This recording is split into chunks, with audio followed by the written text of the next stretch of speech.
आज की कहानी उत्तर प्रदेश की एक सच्ची घटना पर आधारित कहानी है। आज हम बात कर रहे हैं उत्तर प्रदेश के राजधानी लखनऊ में हुए एक बहुत चर्चित गेस्ट हाउस कांड की। इस गेस्ट हाउस कांड ने न केवल मुलायम सिंह यादव और मायावती के बीच राजनीतिक दूरियां बढ़ा दी, बल्कि मायावती को अतीक अहमद का जानी दुश्मन बना दिया। इस घटना के बाद मायावती ने फिर कभी साड़ी नहीं पहनी। नमस्कार दोस्तों, मैं हूं आपका साथी लव कुमार एडवोकेट और स्वागत करता हूं आप सभी का मेरे यूट्यूब चैनल लव कुमार सफर पर। 23 मई 1995 को मुलायम सिंह यादव जी काशीराम जी से मिलने के लिए उनके आवास पर पहुंचते हैं और वे वहां पर गठबंधन के जो मुद्दे हैं उन पर बातचीत करने के लिए आए थे। लेकिन काशीराम जी ने मुलायम सिंह यादव से कहा कि अब केवल बातें मीडिया के सामने ही होगी, और उसी रात काशीराम जी ने रामजीलाल टंडन जी से बातचीत करके मायावती को उत्तर प्रदेश का मुख्यमंत्री बनाने के लिए समर्थन मांगा।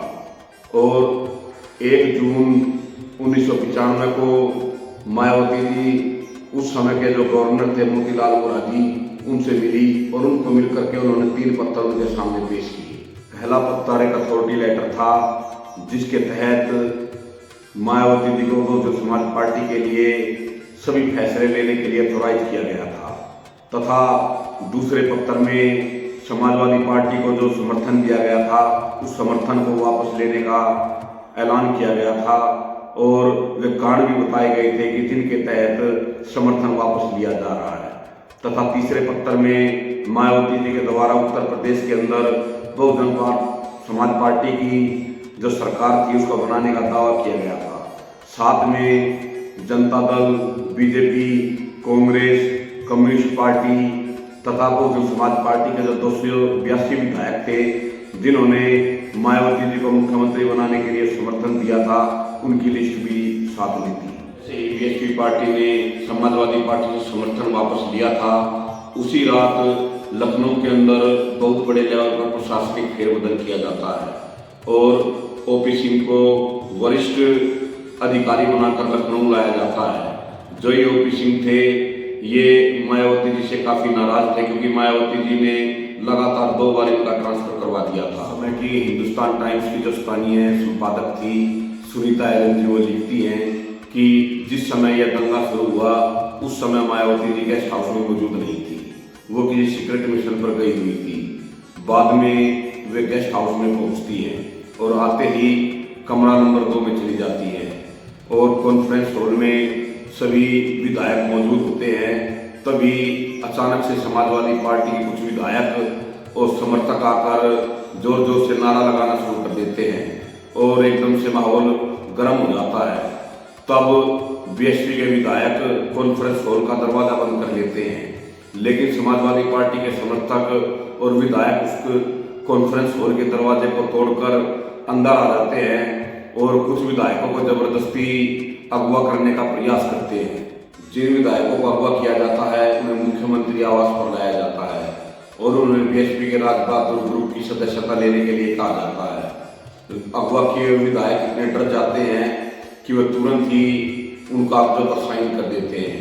उधर कॉन्फ्रेंस हॉल के अंदर बहुत से विधायक वहां से निकलकर कमरा नंबर 2 में मायावती जी के पास पहुंचने में कामयाब हो जाते हैं और आर.के. चौधरी जी वो अंतिम विधायक थे जो सबसे लास्ट में कमरा नंबर 2 में पहुंचते हैं और वहां तक पहुंचने में उनकी 2 पुलिस कर्मचारी मदद करते हैं, जिनमें से एक उनका निजी सुरक्षा गार्ड लालचंद होता है और लालचंद के कहने पर ही सभी विधायक कमरा नंबर 2 का दरवाजा अंदर से बंद कर लेते हैं।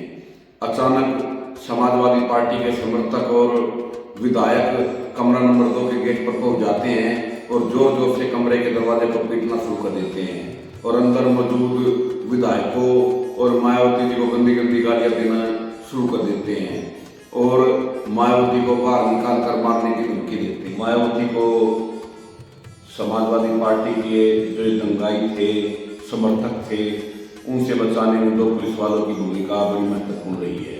उनमें हजरतगंज थाने के जो अधीक्षक थे विजय भूषण जी तथा थाना SHO VIP सुभाष चंद्र जी, इन्होंने उनको बचाने में अहम भूमिका निभाई है।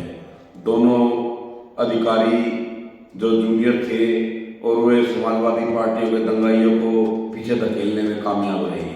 इसके बाद ये दोनों कुछ पुलिस वालों की मदद से घेरा बना करके गेट के सामने खड़े हो गए।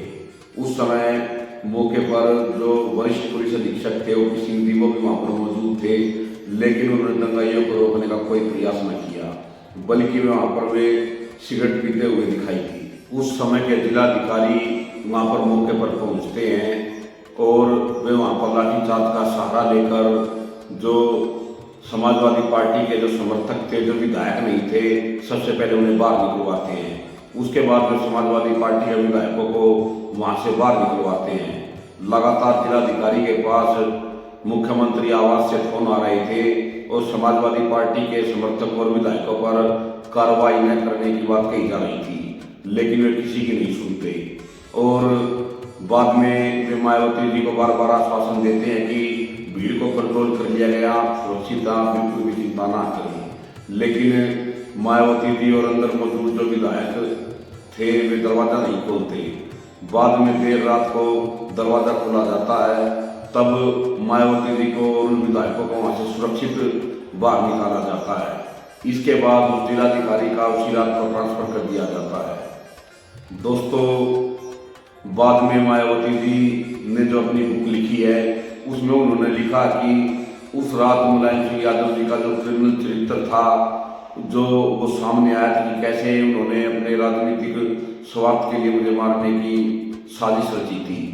लेकिन मुलायम सिंह यादव जी ने कहा था कि उस रात समाजवादी पार्टी के कार्यकर्ताओं को ही चोटें आई थी और समाजवादी पार्टी के जो कार्यकर्ता और विधायक थे उन्होंने किसी को अगवा करने का प्रयास नहीं किया।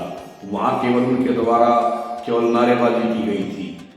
बाद में रमेश चंद्र जी की अगुवाई में कमेटी बनाई जाती है और वो कमेटी अपनी रिपोर्ट पेश करती है। उसमें कहा जाता है कि जो गेस्ट हाउस कांड हुआ था उसके लिए मुलायम सिंह यादव जी जिम्मेवार हैं और उस रात जो गेस्ट हाउस के अंदर हुआ था, विधायकों को जो अगवा करने का प्रयास किया गया था, ये सब पहले ही सुनियोजित था और इसको पूरा करने के लिए लखनऊ के अंदर जो प्रशासनिक फेरबदल किया गया था वो पहले से ही परिप्लान था। तो दोस्तों, इस कहानी में जो हमने आपको सुनाई है, हमारा उद्देश्य है किसी को डराना, धमकाना या किसी का अपमान करना नहीं है, बल्कि उस रात जो घटना घटी थी उसके बारे में आपको जानकारी देना है, उस समय की घटना से आपको अवगत करवाना है। तो दोस्तों, हम जल्द ही आपसे मिलते हैं कोई नई क्राइम स्टोरी